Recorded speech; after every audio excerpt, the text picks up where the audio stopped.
name is Justin Decloux, and I'm here today with Will Sloan. And you're listening to the Important Cinema Club. And today, we're doing something a little special. We're even getting a little personal on this episode. I like going to the movies. I love going to the movies too. Most of the time. Mm-hmm. In fact, just about all the time. Oh, yeah. Even if it's a stinker, it's just great to get out there, smell the popcorn, you know. Well, I think I have never been in a job where I have to go see movies.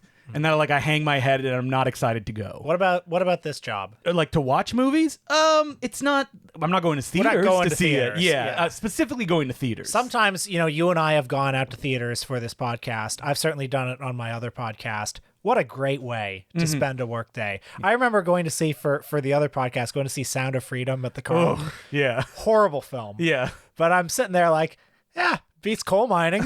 Yeah, I guess. Yeah. Yeah, because we've never given ourselves any assignments where it's like, oh, I got to go see that in theaters. Yeah. Now, superfans may be like, well, actually, this or this. We went to see Clerks 3 in theaters. Oh, yeah, that's right. And boy, what a memorable experience. I had a great time. Jay and Silent Bob reboot, I saw in theaters as well. That's right. Oh, man. Anyway. Listen, when you're sitting there, the crowd is laughing along with you. Yeah, Were there a lot of laughs during Clerks 3? No, there weren't a lot of people. Okay, that's probably it. We were laughing, I think. Oh, yeah, uproariously. But yeah, we are going to be talking about some of our favorite film-going memories. Times that we went to the movies and had a transcendent experience. And oftentimes, it only has a little bit to do with the movie itself. So the way that I approached this topic was, okay, I don't want to talk about I went to this big premiere and I saw this oh man, it was so much fun. And it's like, oh, okay, so that could be the experience of anyone in your shoes going to see this movie. So instead, my list, I tried my best to make it as personal as possible. Now, how many episodes are we in? People have probably heard about all these screenings we're going to talk about. That's fine. Yeah. You know, if I go see the Rolling Stones, I want to hear Jumpin' Jack Flash. Yeah, that's right. I'm hoping that even if I talk about something that I've mentioned in passing before, that I will be able to dig down deep enough and reveal perhaps secrets and lies. The classic The Mike Leigh film. tagline from the Mike Leigh film. That's what it's about, right? That's one of my transcendental experiences. When they yelled out in the theater, I jumped up and clapped. That's right. It's the title of the movie. Yeah, you were 8 years old. It was 1996, and you were just you took off your shirt and you had Mike Leigh's face painted on your stomach. Now, how did you order your list? I did mine chronologically. As did I. Okay, so do you want to start? Well, the first one that came to mind Let me try to guess. has to do with Batman. Oh, yeah, indeed. There has to be a childhood memory here. And I can't think of an experience that was just liquid fun, like going to see Batman Forever in a theater. Oh, Batman Forever. I thought it was going to be the Batman Returns drive-in theater experience. Oh, well, that's important. That's important. But Batman Forever, I spent months anticipating it. So did I. So exciting. Batman movie with Jim Carrey in it. If you're 6 years old in 1995, I had all the Disney Adventures issues that came out, had all the McDonald's collector's cups, had all the Pogs, so many toys and comic books and magazines, every Batman Forever tie-in product I had. But there was no guarantee I was going to be allowed to see the movie. And that's because I was so scared of Batman Returns. I was only 6 years old. This is a big action movie, violent. Now, did you bring this up to your parents as it's coming up? Day after day after day. And were they like, we don't know if you'll be able to see it because you were so scared of Batman Returns? I think the official line was that I wasn't allowed to see it. Wow. But you held on to that hope. And every day there were the TV commercials just blasting.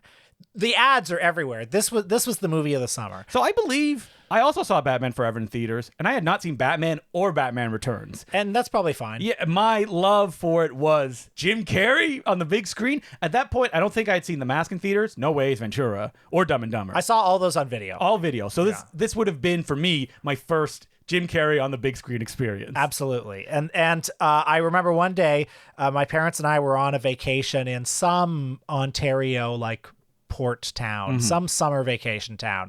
And they were having this very long conversation at the kitchen table.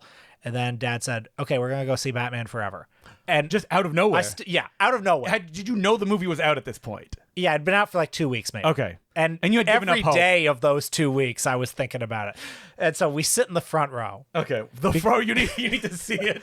And this was an important lesson. Wait, were your parents I don't sanction his buffoonery kind of when it came to Jim Carrey? I was allowed to watch Jim Carrey. Okay, so they had no real opinion on him then. I don't think they were fans or anything, okay. but like they respected how much I loved him. You know, I was watching Ace Ventura again Endlessly. every day, just on loop. What a movie for a 6-year-old in 1995. There's just so many like your colors. hair blew back when you were watching it, like you're laughing, you're cheering. And then after that, it was just a long wait for it to come out on video. And then the day it came out on video, like 2 different relatives gave me copies of it because I was obviously so high on this movie. And probably, so here's one for my grandma's house. Here's one for my house. I can watch it anywhere I want. I might go home and watch it now. I'm having such a good time. So I remember leaving Batman Forever and going, I like that, but I don't think I did. Like when I saw it. That was me after Batman and Robin. A mere 2 years later. And you must have been like, why don't I like this? Yes, very much so. Very much so. We went to see, Dad and I went to see that one at the Uptown Theater in Toronto, long defunct. And yeah, I just remember because, well, it speaks for itself, right? You know, it's not that good a movie. You know what, like, didn't connect with me in Batman Forever? And it's just coming back to me now, sitting in the audience watching Jim Carrey do his thing and just thinking, this is not funny.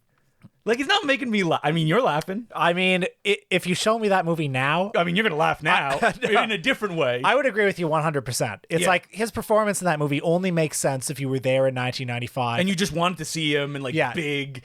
Yeah. As Batman Forever superfan Peter Kaplowski has said, Jim Carrey is so unhinged that his dialogue is clipping throughout the movie. You can hear it hitting the ceiling of what the microphone can record. That's right. No, he's not that funny objectively, but he's big. He's big. Yeah. And you're a kid. That's all that matters, right? And you remember the scene at the end of the movie where he's wearing that sparkly suit and he's got the makeup on, everything, and the red hair? Like, at age 6, that's the coolest looking thing ever. Now, did you want to dress up like the Riddler for Halloween? Oh, because we know you dressed up as Ace Ventura, not on Halloween, just on normal days. I dressed up when my mom took me to see Ace Ventura: When Nature Calls. Whoa! Wow! I didn't know it was for the screening. Yeah, I dressed up in full Ace Ventura. I had the wave. I had the Hawaiian shirt. I did the whole like Rocky Horror Picture Show bullshit just for a regular theatrical screening, and I'm sure I was. I mean, I was adorable. The screening was full of people dressed like Ace, right? Also, that was the same year. So that was a huge year for me going to see Jim Carrey movies. So for me, it's going to be a twofer for my most memorable screenings. And the reason is they're very, very close together and they both elicited the same reaction out of me. Now, I do not have the exact dates here, and I have not communicated with the people who could confirm this. But I believe this was the year, or very close to, my parents getting divorced, which was 1993. So I was 5 going on to 6. And I know this because I saw each of these 2 movies with each separate parent. And they were Batman, The Mask of the Phantasm, and Nightmare Before Christmas. So I know I saw Nightmare Before Christmas with my father because it feels like a desperate, we just got divorced, I'm living on my own, I need to do something with my son. Yeah. I believe at the time he did not have a car because I recall running for the bus to get back to wherever he was living. And I had never taken a public bus in that context before. And Mask of the Phantasm, so this doesn't sound right. Mask of the Phantasm was a famous failure at the box office. So I saw that movie theatrically as well. Yeah. I went with my dad. It's crazy how many of the childhood memories I have are of like going to see movies. Christmas 93? 93. So December 25th is when Batman Mask of the Phantasm came out. And I believe Nightmare Before Christmas was also that year. The reason I'm putting these both together is because I was probably in a odd place in my life. Everything was kind of being undone. It's funny that like I have such a vivid memory of my parents telling me they were getting divorced because it was the day that I won a contest at school where I did a big speech, and the speech was like from a book, a dinosaur book, and my dad met me at the bus stop and he was like, "Hey, wow, congrats, you won the contest? Me and your mom have something to tell you." And then that's when it was like, whoa. And then life changed completely after that. And Batman Mask of the Phantasm, or Nightmare Before Christmas, I remember watching it, being in the theater. I don't think I would have wanted to see it on my own. because I don't know who Tim Burton is at that point. Right. So there's no attraction there for me. Maybe it's my mom was like, or my dad was like, I need to take my kids to a film. Why not? This is animated.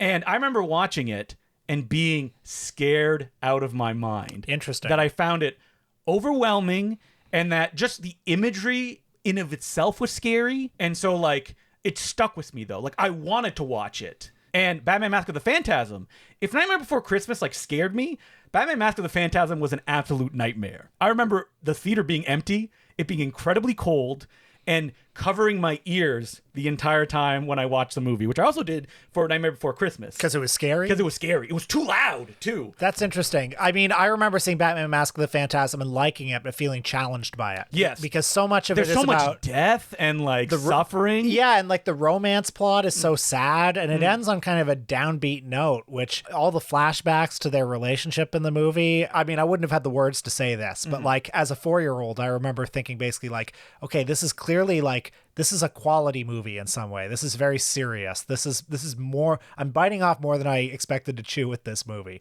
So I liked Batman as a kid, but I never watched it regularly. I don't think it was ever in syndication anywhere in Canada. It played on like Sunday afternoons. It's interesting. I feel like I saw a lot of the animated series. I did too, but like it was never something that's like, oh, I'm getting home from school. It's time to watch Batman the Animated Series. It would just be on at weird times. And even that show felt like odd because my experience with Batman up to that point would be the Adam West live action series, which I would watch in French when I would go home for school in kindergarten. And in Toronto, the Adam West show was on YTV every day after school. So I probably saw the whole run of it 3 times. Yeah, it would be Batman, Adam West, then the Flintstones. Yeah, so one of those is good. One of those is bad. I saw a lot of that crap too. Now, that's funny because I have memories. I must have been so young, memories of watching that because I was in pre-kindergarten, coming home from school at like during lunchtime, and then I would watch those shows in French. And like, so those 2 screenings, Nightmare Before Christmas and Batman Mask of the Phantasm, scared me so much. And I think that's a feeling I didn't associate with like going to the movies, which as a child, going to the movies for me was always a momentous event. It was never a regular thing. It would come out of nowhere. And I would be so scared. I don't even know why when I was a kid that like I would have to pee so bad before the movie. Like, I need to go to the bathroom. I'm just so nervous about this movie starting. What was the first movie you ever saw in a theater? I don't know. I wonder if it's like those are the first memories I have of going to the theater. I have a memory of seeing The Lion King that came out the next year. I don't think I saw any of the previous Disney. Wait, when did Beauty and the Beast come out? 92. So I definitely saw Beauty and the Beast in theaters. I saw Aladdin in theaters. I also saw Aladdin. I think that was my first movie in a theater. Okay. Although the fateful drive-in screening of A League of Their Own, where I watched Batman Returns out of the rear view. Yeah. I think that might have been before that. So, I would probably have to ask my mom or dad. I don't think they would remember. No. So, like, because I don't think I saw The Little Mermaid in theaters, but, like, once the, like, after that, the Renaissance kicked in, I probably saw all the Disney films as they came. I saw a Goofy movie in theaters. So did I. And I remember it being, because that film was also another failure, but like it was so packed we had to be in the front row. Like people had Goofy fever. But I know that feeling you're talking about of like movies when you're that young. Yeah, being overwhelming. And also being something like, oh, the command has come down from on high from my parents. We're going to see a Goofy movie. It's Easter Monday and we're going to see a Goofy movie. And it's like, I had no say in it. It was just this wonderful, like, you've just won the lottery. Yeah, I don't think I, as a kid, was ever like, I want to see this movie. And my parents were like, okay. They could probably say differently. They have better memories of that. But like, I was never a kid that would say or have any memory of like, I want to do this thing. And then we would go do it. It would be like, if it happens, it happens. My parents led very busy lives, raising 2 sons. Like I know that my mom, we were at a babysitter till like 6 p.m. and we did lots of stuff. But like movies, I don't know. Like it wasn't something that was that involved. Again, I say that like I saw Lion King. So I probably saw lots of stuff. I saw like Star Wars when it came out, the first and third one, because I was punished and couldn't see the second one. But like it felt like a momentous occasion going to the theaters. And like these 2 stick in my mind because it's when it scared me. And I was saying this to Emily early on. And she's like, yeah, and you still do that when you get scared in a movie. You still put your hands over your ears because it's almost like it's too overwhelming what's happening as it's playing. If the movie is scary, that's the only... Maybe I'll look at the ground too because I'm too frightened. I do that sometimes myself, actually. All right, so what do you got for your second one? So flash forward to high school. in high school, I am an avid moviegoer. I'm going a lot to the Queensway and the Woodbine Theater in Etobicoke. Woodbine Mall in the sort of the north part of Etobicoke. There's the Woodbine Theater. Tickets then were $5, which suited me very well.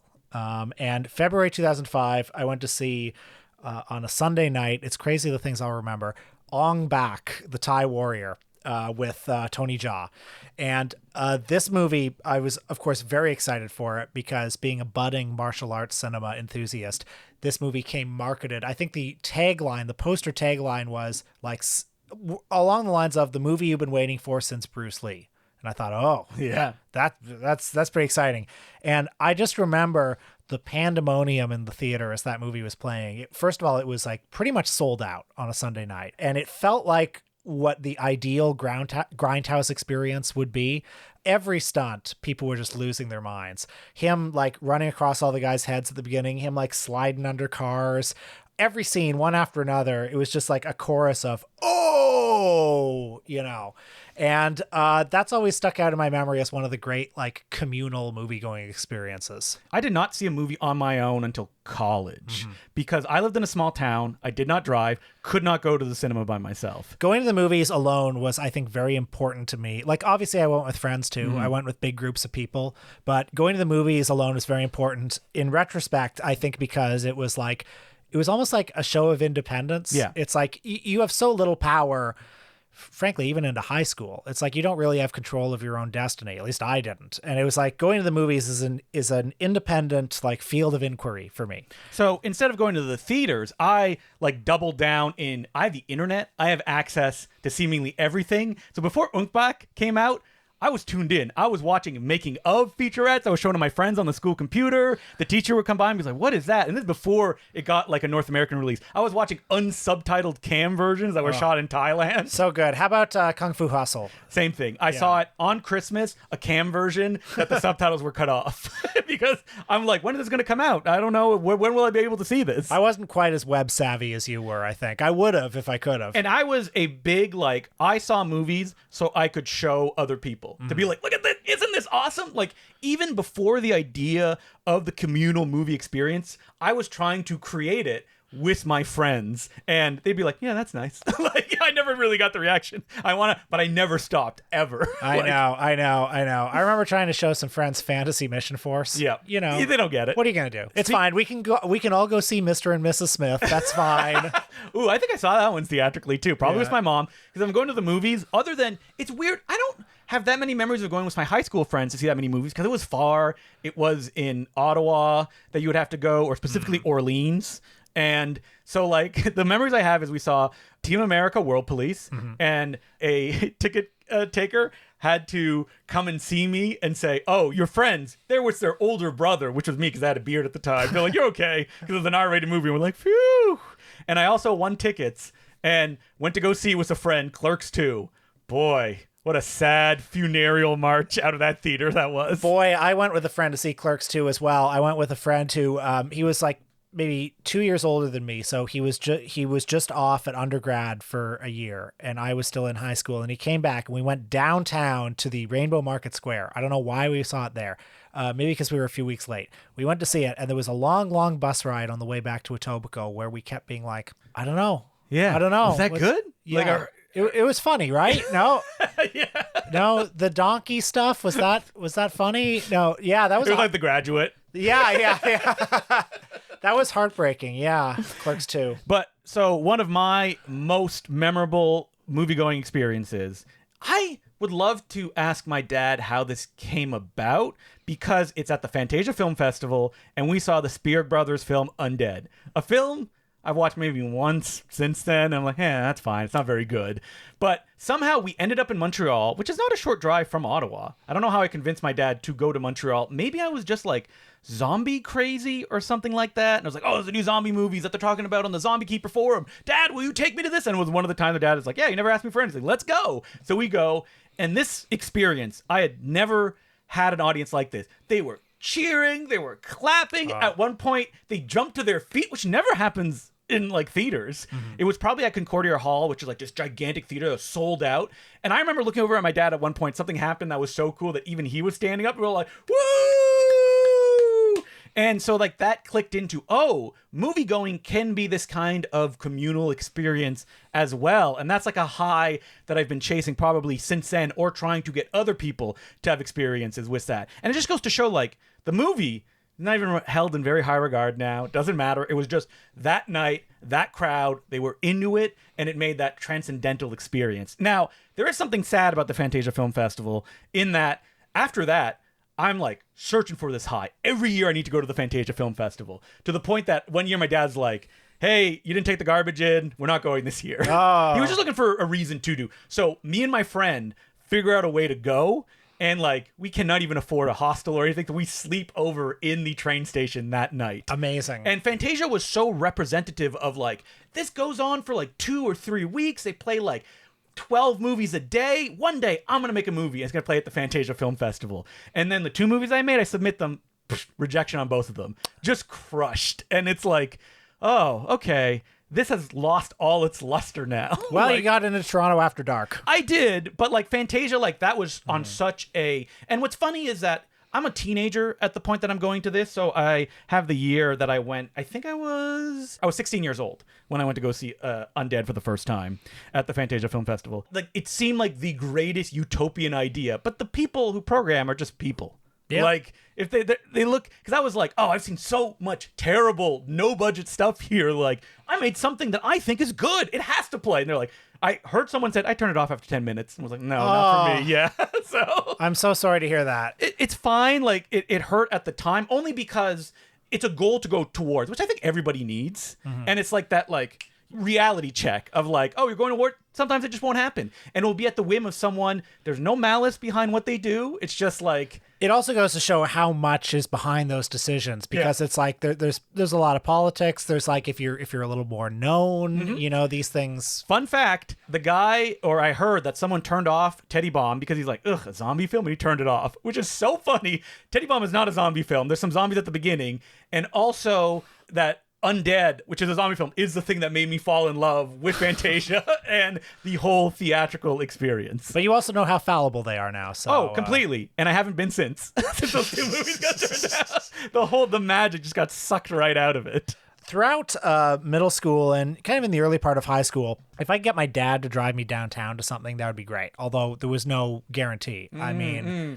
I'm doing my Karnak, where it's like, I don't even know how he structures his jokes, where it's like, you're trying to figure out what I'm going for. Yes. Is it a Friday movie that you see? So it's not, but I was going to take a detour through that because like Kung Fu Fridays was so great. And like, it was a miracle to me when I was in high school. It's like, go downtown and my God, there's a theater that's playing Eastern Condors and there's an audience for it. You didn't really go to those. Not as much as I would have liked. Not in like the prime where it's like all the classics are playing. I mean, I remember one time going down, this played at the Royal. Colin Geddes used to program it from his personal 35mm print collection. I remember one time going down to see a movie called Bruce Lee and I, which is the one that stars Unicorn Chan. It's the one that, you know, also known as Fist of Unicorn. But Colin said, turns out we misplaced the print, but here's Jackie Chan's Master with Cracked Fingers. Saw that on 35mm. That was spectacular. And I've been chasing that high ever since. But no, actually, the one I was really... And also, not a very good movie. No. But it doesn't matter, because it's the experience you have in the theater. The audience was howling. It was great. But no, the one I was going for was, you know, I was definitely looking for the exotic in my midst. And I got very interested in the Albion Cinema, which we've talked about many times, in the Albion Mall. When I could, I started going to see Bollywood movies there. And in grade 12, I remember going with my high school friend Vince to see a movie called Doom 2. And I didn't know anything about it. We went to see it, and it just kind of blew my mind. And, you know, if you watch Doom 2, first, I still love Doom 2. Yeah. It's super I fun. watched it with you, and I'm like, yeah, that's all right. It's really fun, but it's like, is it better than any other Indian blockbuster? I don't know. But what I do know is I'd never seen anything like it on that day. It was the sheer, like, heedless Michael Bay on steroids kind of quality. And you never know what's going to happen, and it goes on forever as well. Yeah, and it's like it's not afraid to be ridiculous. It just and the music is so intense. Yeah, and I was obsessed with that movie for about a year afterwards. We were just constantly like making jokes about Doom 2. And you probably felt like you were in your own little club. Like no one else on the school ground knows what Doom 2 okay, is. I did think that until it turns out every Indian kid at school Of course. knew Yeah, Doom they 2. knew. And we had a Facebook group called I Wish I Was as Cool as Hrithik Roshan and Doom No 2. way! Yeah. Wow. We did. And there was an active Doom 2 community. There was a community. Yeah, that we were all making jokes about Doom 2 and how And you were like the token white guy. That's like... Yeah, basically. Yeah.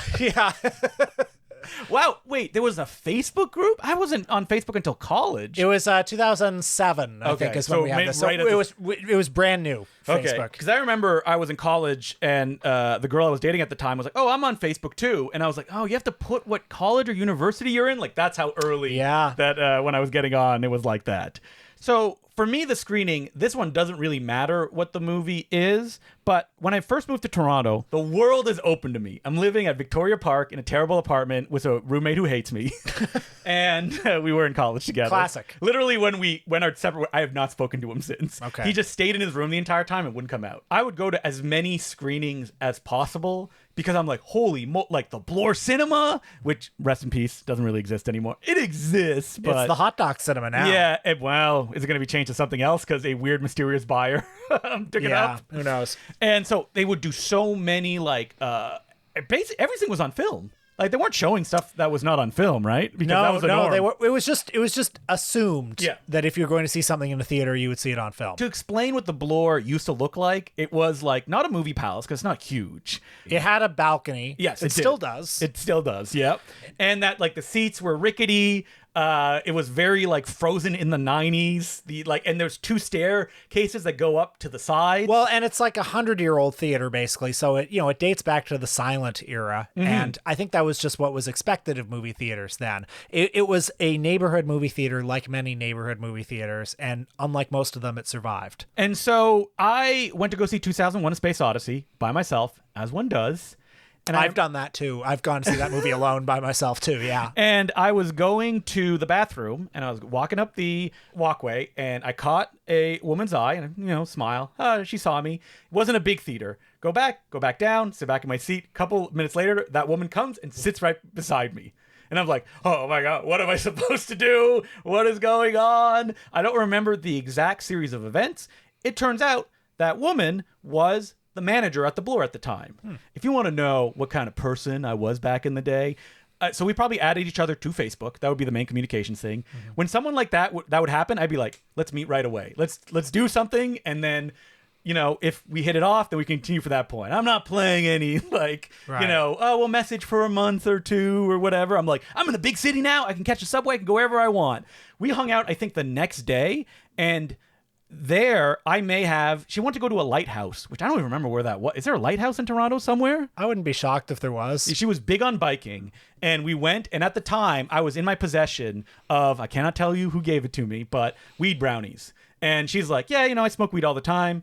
That was regular for her. It was part of her life. She took some. They literally made her, she could not walk. She could not do anything. I basically had to carry her down this weird cobble path and went to this lighthouse. After that, we were besties for like a year, and the Bloor became just my hangout space where I would go and I would just hang out all the time. Well, thank you, Mr. Kubrick. Yeah, thank you, Mr. Kubrick. That's where I met Pierce Dirks, who shot Teddy Bomb. That's where I started hanging out with Peter Kapowski because he worked there. So all my friends, if I had not gotten up to go pee at that moment and made eye contact with that woman who was a manager at Bloor Cinema, she was the best too. She would let me do anything there. I was like, hey, can I shoot something? She's like, yeah, if you want to come at 6 a.m., you can shoot something. Well, one of the legendary things that we had in this city was when Edgar Wright was filming Scott Pilgrim versus the World here, he had a series at the Bloor called The Right Stuff, where he would play his favorite movies. Police Story, Phantom of the Paradise, bunch of other stuff. And you shot shorts for that. Yeah, I just said, hey, would it be cool if I shot shorts that played before it? And, the manager was like, sure, no problem. Yeah, you can do it. I don't care. Is it going to cost anything? No. We were in such a good mood that they were like, the owners want to give you money to make a feature film. But that didn't end up happening because I think ownership changed hands. I don't remember exactly what happened, but something that like happened at the Royal where like everybody was basically ejected and new ownership came in. What's funny about the manager, who was my pal at the time, she was like, I don't even really like movies. I just kind of stumbled into this job. I did graphic design. I ended up here. But she was so like affable and fun. And boy, like that experience can never be like just hang out at a movie theater. You just show up, you make films, you're throwing fake bodies off the roof to, which I didn't notice at the time, but the actor was like, oh my God, someone screamed because they thought someone was committing suicide. Because if you just see a body fall, that's where she knew Mike Wood because she had gone to high school with him. That's how I became pals with Mike Wood as well, and Connell Pendergast, his friend. Wow. And all thanks to Stanley Kubrick. All thanks to, and having to go pee. You know what? Was it pee or did I want to go get more popcorn? Because I was like, boring. Wow. Print the legend. Yeah, exactly. Did you go to Cinematheque Ontario much? I only went once in its prime. It was in the Robin Wood retrospective of his favorite films. Right. I saw Rio Bravo at that. I saw Day of the Dead there. Oh, so did I. Yeah. I was at that. Yeah. But no, Cinematheque was not. I wonder why. Maybe I just wasn't aware of it. Like I wasn't clued in and no one was telling me what was happening. I started going there more like towards the end. My big regret. Okay, I have many regrets in my life. But your big regret, the one that you'll be cursing as your life goes away. A modest regret is that I think I was so important to me when I was an undergrad to like see all the new movies. Yeah. And I should have flipped the ratio a little bit more. I should have been going to Cinematheque Ontario and the Bloor much more than seeing new movies. I mean, I did see great stuff at both places. I remember in second year university going to see a movie that I'd heard was a 4-hour experimental film about a woman doing household chores. You're like, is this allowed to exist? I was like, that sounds insane. Like, who would watch that? Like, I'm gonna go and like I'm gonna see how far I make it into it. And it was Jean Dielman. Yeah, of course. And I was blown away by it, and it like recalibrated my brain. And that was at the Cinematheque. That was at the Cinematheque. And we need to be clear with people. This theater still exists in the same form, and nothing is happening there. It's too bad. I mean, I remember just right before the pandemic when the Art Gallery of Ontario was doing, they had an exhibit called Outsiders. It was like mid-century artists. Anyway, the point is they had a screening series. They showed Portrait of Jason. They showed Flaming Creatures. They showed a bunch of experimental films like that. And I remember going to see those and thinking, this space... I miss this space. Why can't they do this? Why can't the art gallery do this? It should just be the experimental cinema. Like, that's what you should play. I think it comes alive during TIFF, doesn't it? Because that becomes one of their theaters. Because I saw some Guy Madden films there. You know, I don't know if it does anymore. I mean, not anymore? Wavelengths used to play there a lot. Oh, but they don't anymore because of TIFF, kind of. I think so. Is that place just collecting? Is it like a classroom now? Like, I think we should take it over. I know we've said this before, but I agree. Yeah, give it to us for a month. Well, speaking of TIFF, and isn't it great how I'm sneaking in so many other screenings here? But speaking of TIFF, because we said top 5 when we decided. Yeah. So right now I have 3 on the board. I have 3 on the board too. Yeah, and I'm going to put a 4th one on now. Okay. I am going to put a big world premiere here, but it's going to be a good one. It's Crazy World from 2019. I knew you were going to put this one. I was like, we'll take this. Yeah. Because, I mean, as far as experiences like this go, this was the best one. Crazy World, if you folks don't know, it's a Wakaliwood film. If you don't know what Wakaliwood is, it is the community of filmmakers in rural Uganda in a, they would call it this themselves, in a slum in rural Uganda. They make movies, action movies with budgets of about $100 and a mini DV camera. Nabwana IGG is the director of all the films. There's also the video joker, the man who does commentary for the films. So the movie is playing and someone is basically improvising jokes on top of it. Yeah. So VJ Emmy, he's a one-man Mystery Science Theater, and he's supposed to be there. Yeah, that's part of the experience. And I mean, Peter Kaplowski, God bless him, almost died. Like, it wasn't going to happen. Like, the day of, we're like, we don't know if he's going to be able to make it into the country. They brought in VJ Emmy and the auteur, Nabwana IGG, from Uganda to Toronto for the Toronto International Film Festival. They had to get these guys passports. Yep. Yeah. They had never, I don't believe they had ever gone anywhere out of the country. It was hard to get them through customs. I understand. I understand it was a massive headache, but boy, was it worth it, because, you know, to see an audience of like 1,500 people enjoying Crazy World and just giving them a huge standing ovation. Just a glorious experience that will never be recreated. You can't. Like, that's impossible. Yeah. So I don't have a Midnight Madness entry on my list. And I thought about it a lot. And after Fantasia, Midnight Madness became a North Star of like, this is the great movie going experience. Never thought I would get a movie in Midnight Madness. Wasn't going to happen. But the idea of going to see and what it represented, and the fact that when I really got into it, for $100 you could get tickets to everything. I know. It was $100, 10 movies. Yeah. And what is really important to me wasn't the experience of Midnight Madness, of being in the theater. They were great. I loved it. It was really hanging out in line with the same people every night. There was like 5 to 10 of us. Before assigned seating, it's like first come, first serve. So like we would all meet there. There was an older man named John, who we would later learn wrote for Tales from the Crypt Keeper and like Madballs and Care Bears. I believe he has a credit on the first Care Bears movie as a writer.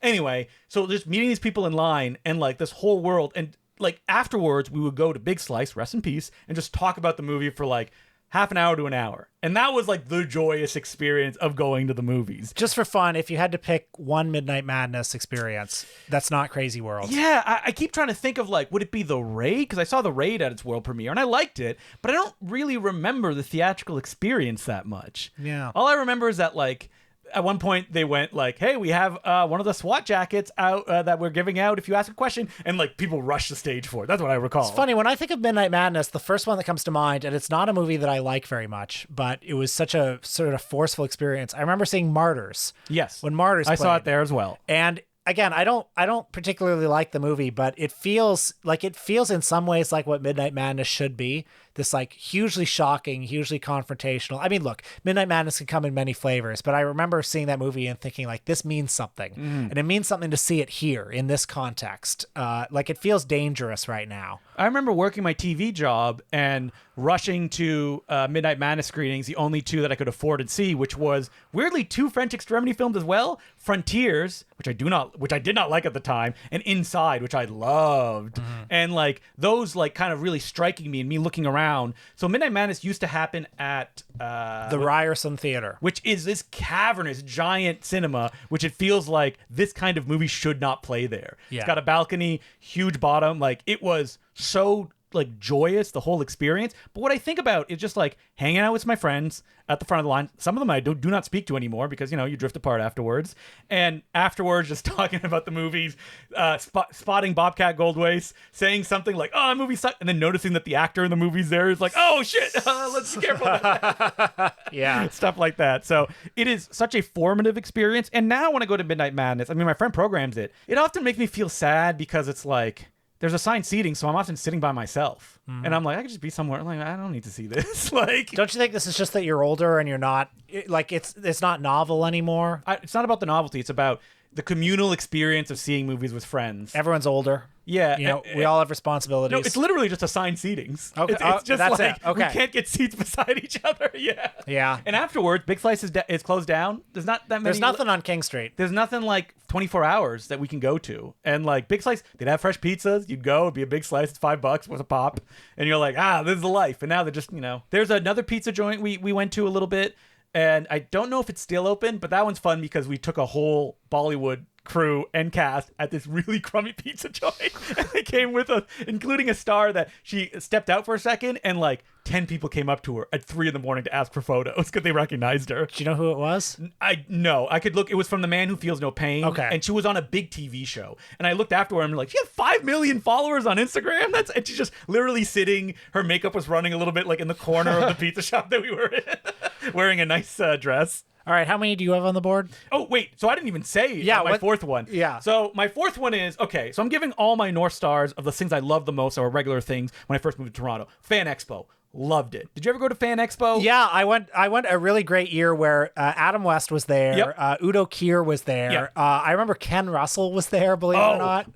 I considered when the Devils played. I considered making the Ken Russell screening of the Devils. Oh, I was there. One of my screenings, but I thought maybe you'd be there. No, that was a fantastic screening though. Yeah. His Q&A after. He was like, he's on the doors of death. And he was just like disgruntled and didn't want to answer any questions. Well, the ones he could understand. Yeah, like Richard Krause was interviewing him, and I remember at one point he said, "What other filmmakers do you admire?" And he goes, "Ken Russell." Yeah. And he said, and then Krause says, "I thought I heard you say that you like Fellini," and he says, "Yes, Fellini. He's an adequate substitute." I remember sitting in the audience and fearing for Ken Russell, being like, he should not be up there. Well, they were having trouble like having him climb the stairs, and I kept thinking like, just do it in front of just do it in front of the Anyway, and I remember seeing him at Fan Expo on the convention floor, looking like Winston Churchill. Yes. Well, like if they dug Winston Churchill up. And it was like terrifying. It's like I went down an aisle, and then all of a sudden you're confronted with Ken Russell scowling at you. Coffin Joe being at that Rue Morgue table, his big nails out, being like, I'm just sitting here. I saw the Coffin Joe screening too, where he also had trouble getting up on the stage. Rue Morgue, which was a pretty popular magazine in the 2000s, had a very big presence at Fan Expo, and I really like comics, so I would get comics. I walk around the floor, but what Fan Expo was all about was there'd be like a liquidation place where they would have so many Blu-rays and DVDs. Yes, and stuff that like now goes for like $200, they'd be selling for like $5 because the companies just went under and they couldn't get rid of it. So these warehouses are just trying to get rid of it. The day when I went and saw that they didn't have that, and it was like a dagger through my heart. Me and my friends like running around, I was like, where is it? Where? I can't find it. I'm like that at the Canadian National Exhibition now. Yes. Oh, we took it too much for granted. I know. Like, I went the last time, I was like, it's got to be here. Like, they got to be. Nope, no more, because there's nowhere like that. One of those days, though, I was wandering the floor, and I saw some people selling a movie on the floor. And if I'm at a convention, see somebody selling an original film on DVD or Blu-ray, I will buy it. I always go right to bet I know what it is. You know exactly what it is. So I go, I'm with my friend Christian Murdoch, and we both buy the movie. And the guys are a little weird, but we're like...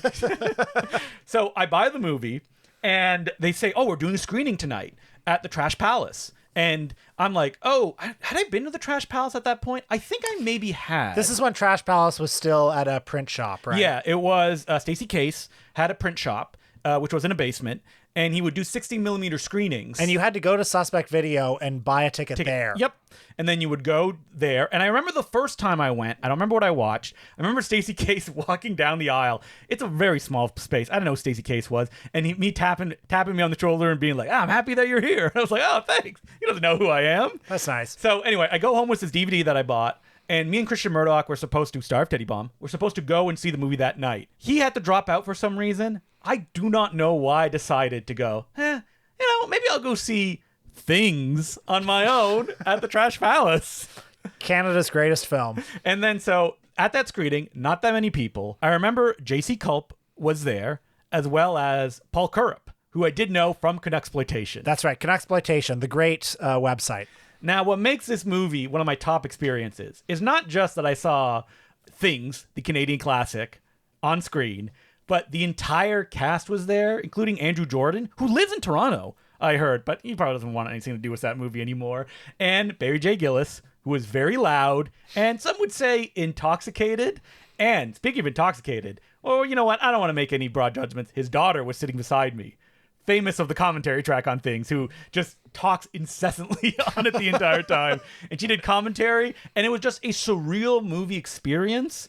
And I don't know if I loved the movie when I saw it. It was also a very aggressive experience that Barry J. Gillis was like, oh man, people, there'd be more people here if Texas Chainsaw Massacre wasn't playing at the Bloor. That's the reason that not that many people here. And he did a Q&A where he was so belligerent and loud that Stacey Case had to shut it down. Because I think, so J.C. Culp did a journal, and there's an entry of that screening, and he says that it had to be shut down and everybody had to be evacuated because they were so disturbing. And when we got out, Barry J. Gillis was drunkenly giving anybody who came by him 5 to 10 Things Blu-rays, that homemade ones that he had, and I took them all with me. Over the years, they've just gone away to You've given them out to I've people. given out to people. I know Peter Kaplowski wanted one because he gave it to Edgar Wright, who I'm sure was like, okay. Never watched it. I mean, there have been a lot of great screenings of Things over the years. I mean, I remember when Peter did that amazing Canada Day event 10 years ago. Did we show Things? Yeah. That was me and him. That was at the bar. It was pay to leave. That's right. And it also showed Science Crazed. Oh. And I can't believe we showed Science Crazed. And Frank D'Angelo's No Deposit. Yeah. Which because you did a Q&A before. I did a little intro for No Deposit. And that one's almost like a runner-up for me too for this list. That was in what bar was that? It was Dundas Video? Dundas Video. Yeah. And so because Peter was doing What the Film Fest, and I was like, can we find a reason to show Things? Yeah. And I was like, So people, I think what it was is that you pay to leave. When you leave, you have to give money. If you stay the entire time, you don't have to pay. And that's the only time we've ever done that. And I remember after No Deposit, you saying, that's the best screening that movie will ever have. Yes. And I think it's true. Yeah. Things killed when we played it there as well. Science Crazed weirdly killed. Oh, I forgot. We showed Things at the Laser Blast Film Society, and it killed there as well. And we showed it at our series, and it killed all over again. I remember being at like a burrito place near the Royal, and the people behind me is like, yeah, I hear the Things movie is a little low budget. And I was like, boy, they are not ready for what they're getting into. But you know what? Based on that crowd reaction, everyone was cheering. We were having such a good time. Like, there's just, there's a lot of love in the room whenever that movie we're plays. doing our top 5 Things screenings. Yeah. Well, we've talked about, we got to do it this year at the Fox. Oh, well, because I wanted to do a regular thing. Like, it should happen like every Halloween. There should be a screening of Things. Well, we'll find a way. We'll find a way. So, last one. Mm-hmm. And here's a personal one. Okay, September 2021, about a week after my mother dies. My father is stricken with cancer. And I say to my dad, look, we're going to see a lot of movies at this time. I say, look, I'm going to need you to do me a favor. The Princess Cinema here in Kitchener, Ontario is playing Drunken Master 2. You have to let me take you see Drunken Master 2 because it's like I need this memory. And he's like, okay, sounds good. I don't think he needed the whole spiel. If you were just like, hey, we're going to go see a Jackie Chan film, he'd be like, yeah, okay. Yeah, but he had never seen a Jackie Chan movie before. And but he knew how much you loved it, right? Exactly. Had he never walked into the room and you're watching one, as you would tend to do as a high school student? No, presumably not really. he did, but he was. I guess he just wasn't that interested. Mm-hmm. I was amazed he'd never seen one. I was amazed he'd never seen Rush Hour on TV or something. Mm-hmm. But nevertheless, we watched it, and it's like the movie fucking rocks. Drunken Master 2, especially the last 20 minutes of the film. I remember him saying something like he was kind of blown away by it, just in the sense that, as he said, it's such a different vision of what an action movie is than an American action film. But I remember him saying exactly what you would say after you see that, where it's like there are so many intricately choreographed little moves, how many of them there are. And I just remember him for the last 5 months of his life, periodically referencing how amazing Jackie Chan was after that screening. Oh, that's amazing. So yeah, what more can you want? For me, my last one has to be something very personal, and it's a screening of Impossible Horror, the film that I directed. Not the one you may think. So Impossible Horror played at After Dark in Toronto, sold out screening, which was baffling. But that was so stressful because I found out there was an error in the film where each cut at the beginning, on the film, there's a thing to reduce grain a little bit. But at the beginning of each cut, there's one frame where the grain is all present on it. So I was terrified that when it would play, there'd be a flash every time there's a cut. But it was just because it was one frame, you could not see it. Your mind would just go over it. I mean, what I'll say is I'm hearing this for the first time now. I was there. Yep. I had a great time at that screening. It was very stressful. Afterwards, it was weird. Someone wrote fan fiction for it, which I found very charming. Some people sent some really mean messages to Emily about being how dare you show your movie? It's not good enough. And that really hurt her feelings. What? We don't know. It was kind of it was so stressful. And my parents were there and they were kind of yeah, that was nice. They didn't get it. So that's fine. Well, everyone I talked to liked it. And I think that afterwards I started realizing oh, yeah, this is not leading to anything. This is not we made a movie. It's nice. It played this one film festival, but that was pretty much it. But then someone reached out who did a festival in New York. Peter sent them Impossible Horror when they asked, do you have any horror movies that as a programmer? And the guy was like, oh, I love Impossible Horror. We're doing a little mini festival at Lincoln Center. Would you like to come to New York and do it? And I was like, yeah, going that's wild. Wasn't a big screening. I don't even remember how many people were there, but just being on stage, doing a Q&A afterwards. I mean, being familiar with that theater, it was really exciting to see you and Emily on stage, mm-hmm. At that iconic stage, I'd never been there before. It was amazing. All the other movies that they showed Dead Calm and Shockwaves, and the director of Shockwaves was there. And just being in New York with my wife was just amazing. And it is a little bittersweet because I knew it wasn't going to be oh, someone will see this and they'll be like, I would love to give you money to make your next movie. Mm-hmm. And it didn't happen. But that experience there is so memorable to me. You can see the Q&A on the Blu-ray of Impossible Horror. I think it may be hidden if you play around the menu, but it's a 40-minute Q&A. And that was that is the ultimate experience you want as a filmmaker. Mm-hmm. That you do it, you show it to a theater, people ask questions afterwards. That's all I really want. I don't want to be famous. I don't want any of that stuff. Just that. and filmmaking paying the bills, that would also be nice. But Yeah. that is like the ultimate thing, and it's something that I've chased ever since then. And Emily says too that like when she was there, we went by 30 Rock just to visit in New York, and when she was there, she's like, I want to do comedy. Why am I not pursuing comedy? Like being here, it's making me think of that. And she's done that ever since. So if we had not gone to New York, she wouldn't be doing what she's doing right now in the passions. And she does sketch comedy. She does short. She does all that stuff. That's so great. I'm really happy that screening could happen. And we all want another Justin Decloux movie. I'm working on it. I've been saying that for 10 years, but yeah. I think it's going to happen.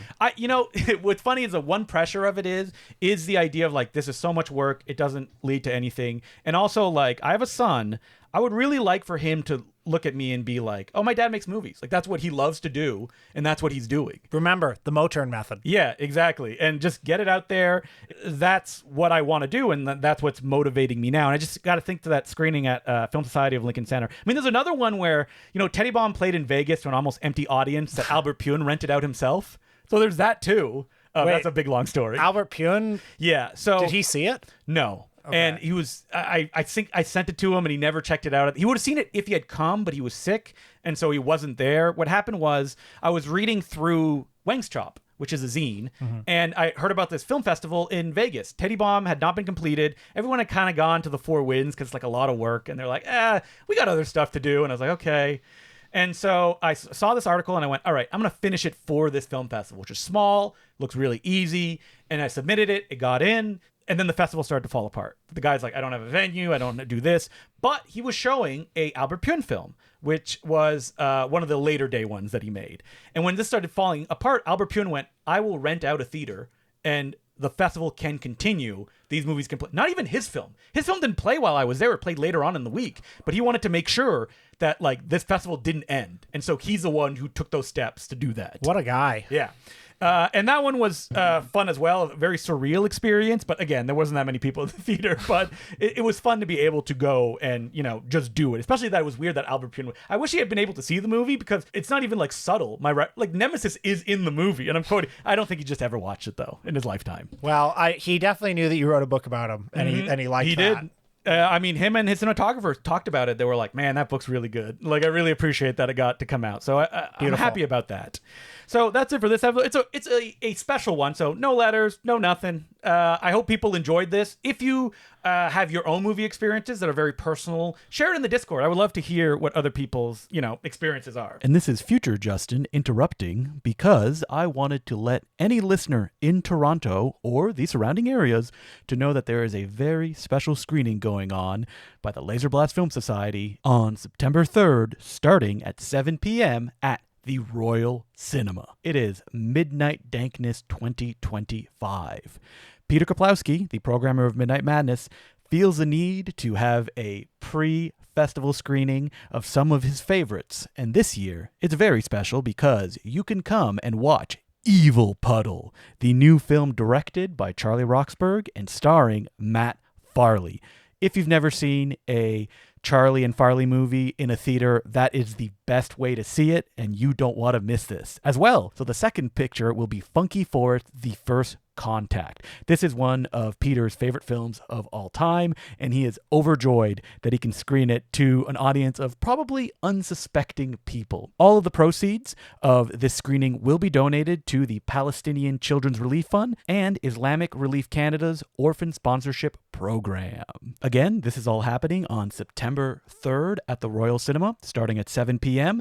Tickets are available online. Just search Midnight Dankness 2025. And we forgot, while doing the episode, to talk about what our Patreon will be this week. It's a very special one. We've hit 400 episodes on the Patreon, so we want to do a little something special. The title of the episode is The Worst Movie Ever. It's a double-length episode. Do we figure out what the worst movie ever is? You have to listen to find out. It's also an opportunity for us to just go in and talk about what we think is a bad movie. How do we feel something is bad, and what are our gut reactions to bad movies? And I'm putting this in big air quotation marks that nobody can see. And as an added bonus, we go through 1-star reviews from the last 10 years that we've had on Letterboxd and discuss, do we still agree with this review? How do we get to this point? It's really fun. I thought it was a great deep dive, and you can check that out, the Worst Movie Ever episode, at patreon.com/theimportantcinemaclub. It may not be up as of this recording, but it's going to go up this week. And just to bide your time until then, check out the entire back catalog.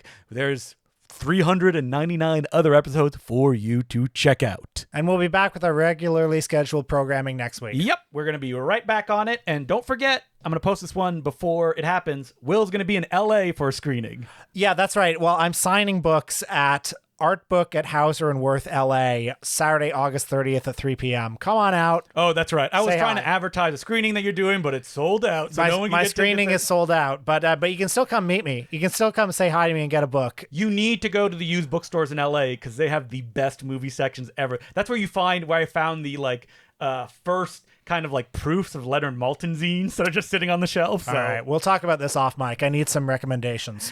So until next week, my name's Justin Decloux. I'm Will Sloan. Thanks for listening.